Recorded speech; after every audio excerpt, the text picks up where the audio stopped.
Hello, everyone. I came up here today just to talk a little bit and try to get the message out that we're having our second annual Orange and White game, which is free to the public. And we have so many people here in town that don't always have the opportunity to get out to a ball game, either because of school nights or the economy, whatever. But it gives everybody in town an opportunity to come out and get a free look at our players and who we have in the program. We intend to do this every year as long as we're here. I know that we did this at Iowa State University and ended up having crowds of 14,000 for our little freebie night where you can come out and get a glimpse of who the Miners are going to be this year. At this point, we're really encouraged with our players and their approach and how enthusiastic they are and how hard they're going at it in practice every day. We have seen some improvement in our players. I would say John Bohannon's a better player than he was a year ago, and Cedric Lang's a better player than he was a year ago. And probably the most surprising player to this point has been Jalen Ragland, young guy who didn't play with any confidence at all last year and is making every shot in practice, which is a real encouraging thing for our staff. Julian Washburn appears to be much better. Jock Streeter's more confident. And then we're enthused with the return of Hooper Vent and Malcolm Moore from a year ago. We like our young guys that are in there. Chris Washburn had a great summer, as good a summer as any young guy that I've been around. And from the standpoint of his approach to his body and his game, he came in here overweight, lost 30 pounds over the course of the summer up until the start of practice. Is, as a result, much more athletic. He's always been an accomplished low post scorer, but seems to be more confident shooting the ball. Tamon Howard has been battling back spasms and back injuries since mid-July. He's had MRIs. He's over there again today getting another one, but he's been going through practice, but it's been limited at times. We are real encouraged with a late addition that we brought into the program, a young man by the name of Connor Tucker, who had originally committed to Billy Gillespie at Kentucky. When Billy left Kentucky, he went to Wake Forest, played for a year and a half, 2 years, I guess, at Wake, then transferred when that coach was released and went to Sam Houston State, graduated. I think he led them in scoring a year ago.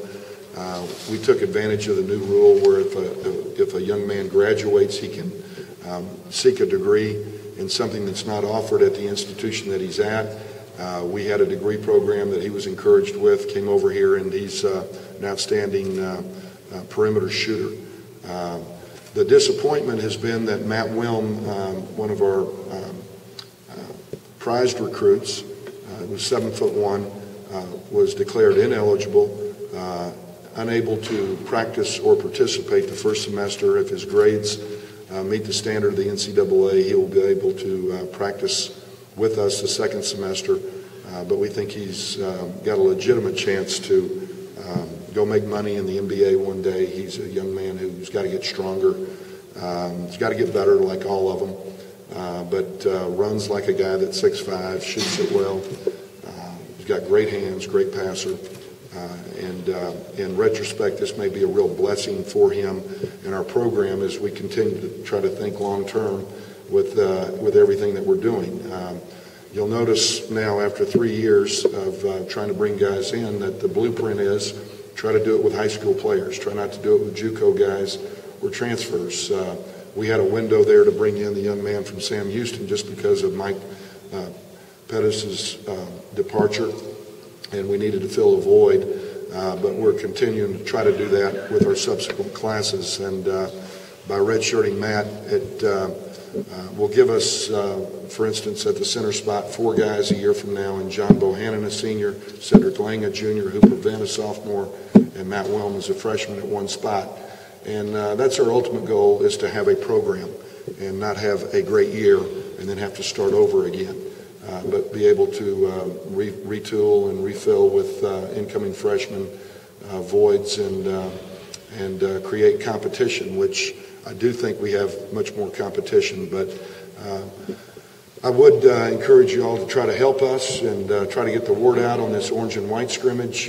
Jeff, help me again with the starting time. 7 o'clock. The women are going to participate at halftime. The women are going to participate at halftime. Okay, all right. Well, that'll be great to give everybody an opportunity to look at them as well. So anyhow, congratulations to our football team on a great win. You know, I've got so much respect for our football coach, and I know this much. I watched those teams at tough places like Washington State. I would have loved for Coach to have had the benefit this year of 3 home wins like they do in the SEC, where they don't, play many people in non-conference play.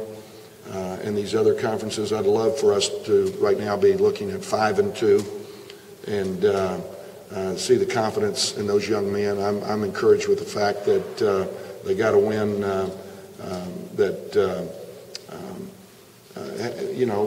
was a win against a team that had beaten us. Tulane had beaten SMU. SMU, gave it to us one night.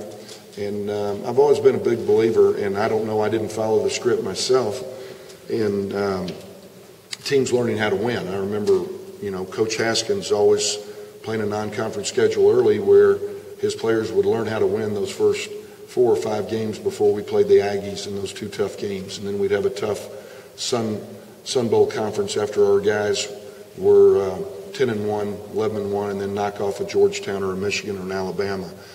We didn't follow that script ourselves. We're probably playing the strongest non-conference schedule in the country, but we felt like it was important for our fans this year.